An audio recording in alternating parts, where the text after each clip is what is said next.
Joining us now is Amy Liu. She has analyzed the financial implications of the disaster. She's come to some disheartening conclusions about what it means for New Orleans.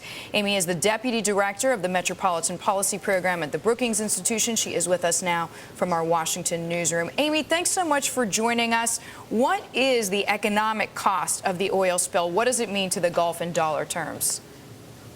Well, none of us really have good, solid numbers at this point, but I think that we can assume that the BP oil spill will be worse and more costly than the other disaster this region knows, which is Hurricane Katrina.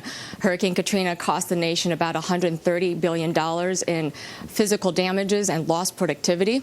And I think this bill will be worse for three reasons. First is that unlike Hurricane Katrina, which came and went in a matter of days, this disaster is still unfolding before our eyes, and it seems to be getting worse by the day. As the accounts yesterday, we learned that up to 60,000 barrels of oil may be actually leaking into the Gulf Coast. The second is that the economic disruption caused by the BP oil spill is going to be greater because this spill directly impacts the three largest economic drivers of the New Orleans economy, the ones that you mentioned: tourism, oil and gas, port and logistics. Fisheries certainly being impacted is important, but smaller than those other industries.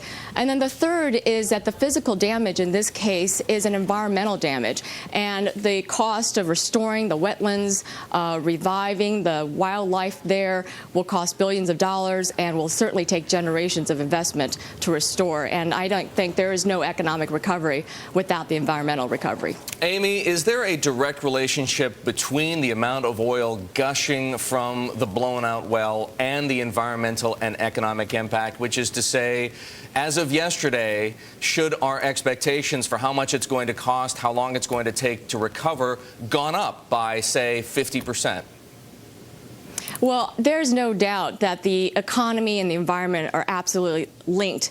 And the oil spill is directly, I think, first of all, it's directly damaging the wetlands, which is in itself a protector of the industries that we talked about in terms of slowing down the impact of any storms that hit the oil drills, the port, and so forth. But it's also a source of seafood, fish, and wildlife for the fishing industry. And then the way the oil spill actually directly impacts tourism is not just because of the impact on the beaches and some of the canceled vacations we've heard about, but a good part of the tourism sector is also related to a lot of the recreational fishing and the recreational hunting and ducks that's provided by those wetlands. So I think that we are still watching the damage estimates climb with each day.